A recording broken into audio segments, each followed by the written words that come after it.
So WhatsApp আমি সকলোৱে ব্যৱহাৰ কৰোঁ কিন্তু WhatsAppত কেইদিনমান আগৰ পৰাই কিছু নতুন ফিচাৰ্ছ আহিছে যিকেইটাৰ বিষয়ে হয়তো আমি বহুত কম কৰি জানো তাৰ আগতেও কিছু এনে ধৰণৰ ফিচাৰ্ছ আছে যিকেইটাৰ ওপৰত হয়তো আমাৰ আজিলৈকে চকুৱে যোৱা নাই গতিকে আজিৰ এই ভিডিঅ'টোত আমি এনে ধৰণৰ ফিচাৰ্ছ কথা ক'ম গতিকে ভিডিঅ'টো বহুত ইন্টাৰেষ্টিং হ'বলৈ গৈ আছে গতিকে আপোনালোকে ভিডিঅ'টো অলপো স্কিপ নকৰাকৈ শেষলৈকে চাই থাকিব আৰু যদি আপোনালোকে মোৰ এই চেনেলটোত নতুনকৈ আহিছে তেনেহ'লে প্লিজ সাবস্ক্ৰাইব কৰি বেল আইকনটো প্ৰেছ কৰি দিয়ক যাতে এনে ধৰণৰ ভিডিঅ' আপোনালোকে আগলৈ পাই থাকে গতিকে বলক বেছি দেৰি নকৰি আমি ভিডিঅ'টো আৰম্ভ কৰোঁ সো আজিৰ লিষ্টখনৰ প্ৰথম ফিচাৰ্ছটো হৈছে একদম ধাচুৱালা ফিচাৰ্ছ কাৰণ এই ফিচাৰ্ছটো WhatsAppে কেইদিনমান আগতে মুকলি কৰিলে আৰু এই ফিচাৰ্ছটো এনেবল কৰিবলৈ জাষ্ট আপোনালোকে থ্ৰী ডটত গৈ আপোনালোকে সেটিংছত ক্লিক কৰিব তাৰ পিছত আপোনালোকে যেটো প্ৰাইভেচি অপচন দেখা পাইছে ইয়াত ক্লিক কৰাৰ লগে লগে আপোনালোকে প্ৰথমতে দেখা পাব লাষ্ট সিন এণ্ড অনলাইন বুলি এটা অপচন এই অপচনটোত ক্লিক কৰিলে আপোনালোকে কি কৰিব পাৰিব আগতে আছিল আপোনালোকৰ যেটো লাষ্ট সিন সেইটো হাইড কৰিব পাৰে কিন্তু আজিকালি আপোনালোকে যদি অনলাইন থাকে তেনেহলে সেই অনলাইন থকা ষ্টেটাসটো আপোনালোকে হাইড কৰিব পাৰে আৰু যদি বিচাৰে আপোনালোকে যিকোনো এজন নিৰ্দিষ্ট মানুহৰ পৰাহে আপোনালোকৰ যেটো অনলাইন থকা সেই ষ্টেটাসটো হাইড কৰিবৰ কাৰণে তেনেহলে সেইটো কৰিব পাৰে সেইটো কৰিব লগা হলে আপোনালোকে যেটো প্ৰথমত এটা অপচন দেখা পাইছে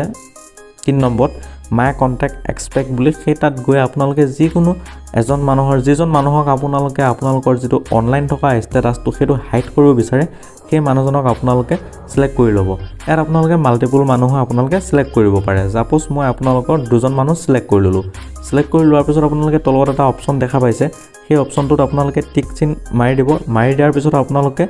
আৰু ইয়াত দেখিছে সেম এজ লাষ্ট সিন এটো অপচনটো আপোনালোকে টিক কৰি দিব টিক কৰি দিয়াৰ পিছত এতিয়া আপোনালোকৰ হ'ব কি যি এই দুজন মানুহ সিলেক্ট কৰিলে সেই দুজন মানুহে আপোনালোকৰ কোনো কাৰণত লাষ্ট সিন আৰু আপোনালোকৰ যেটো অনলাইন থাকিলেও আপোনালোকে যদি বৰ্তমান অনলাইন থাকে তেনেহলে আপোনাৰ অনলাইন থকা ষ্টেটাসটো আপোনালোকে দেখা নাপায় গতিকে এটো হৈছে একদম মানে ধাচু ফিচাৰ্ছ নিবানিবি সকলৰ কাৰণে বহুত ইউজফুল সো ইয়াৰ পিছত নেক্সট ফিচাৰ্ছটো বহুত ইম্পৰ্টেন্ট কেতিয়াবা আমাৰ এনেকুৱা হয় যে WhatsAppত কাৰোবালৈ SMS কৰিবলগীয়া হয় কিন্তু সেই কাৰণে মানুহজনৰ নম্বৰটো সেভ কৰিবলগীয়া হয় যদি সেই মানুহজনৰ নম্বৰটো ইমান ইম্পৰ্টেন্ট নহয় আপোনাৰ কাৰণে তেনেহলে আপুনি কি কৰিব সেই মানুহজনৰ নম্বৰটো আপোনালোকে ডায়লত গৈ আপোনালোকে কপি কৰি ল'ব কপি কৰি লোৱাৰ পিছত জাষ্ট আপোনালোকৰ যেটো WhatsApp আছে তাত গৈ আপোনালোকৰ যিকোনো এখন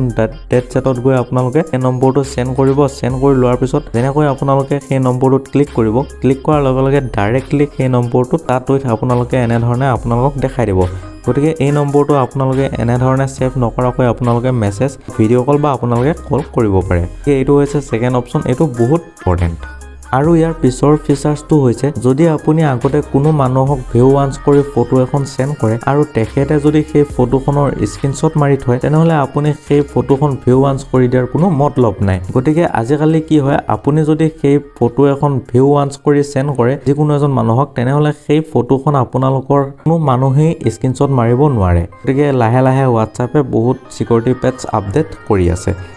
আৰু ইয়াৰ পিছৰ ফিচাৰ্ছটো হৈছে যেনে ধৰণে আপোনালোকে FBৰ ষ্টৰিত ৰিয়েক্ট দিব পাৰে ঠিক তেনে ধৰণে এতিয়া আপোনাৰ WhatsApp ষ্টেটাসতো আপোনালোকে ৰিয়েক্ট দিব পাৰে যেনে ধৰণে মই এনে ধৰণে এতিয়া দেখিছে আপোনালোকে ইয়াত ৰিয়েক্ট আছে ইয়াত ৰিয়েক্টটো ক্লিক কৰাৰ লগে লগে দেখিছে তলত সেন্ডিং হৈ গৈছে এনে ধৰণে আপোনালোকে আপোনালোকৰ WhatsAppৰ ষ্টেটাসতো ৰিয়েক্ট দিব পাৰে এইটো কোৱা হয় FBৰ পৰা কপি কৰা ফিচাৰ্ছ আৰু ইয়াৰ পিছৰ ফিচাৰ্ছটো হৈছে মানে একেবাৰে শেষৰ ফিচাৰ্ছটো হৈছে আগতে আপোনালোকে WhatsAppত কিছু ফাইল যদি সেন্ড কৰিব বিচাৰে তেনেহলে ইয়াৰ সাইজ আছিল কেপাসিটি আছিল 100 ৰ পৰা 200 MB গতিকে এতিয়া হেতু আহিবলে বৰ্তমান হৈছে 2GB আপ টু 2GB এতিয়া যদি আপোনালোকে WhatsAppত চিনেমাও সেন্ড কৰিব বিচাৰে বা আপোনালোকে ডাঙৰ ফাইল ভিডিও যদি সেন্ড কৰিব বিচাৰে তেনেহলে হেতু পাৰিব এনে ধৰণে আপোনালোকে আগতে টেলিগ্ৰামত আপোনালোকে চিনেমা ডাউনলোড কৰে বা সেন্ড কৰে তেনে ধৰণে এতিয়া আপোনালোকে টেলিগ্ৰামৰ ফিচাৰ আপোনালোকে WhatsAppতো পাই যাব এইখিনি আছিল আজিৰ ভিডিওটোত গতিকে আপোনালোকে যদি ভিডিওটো ভাল পালে তেনেহলে please like comment share and subscribe কৰিব। বাই।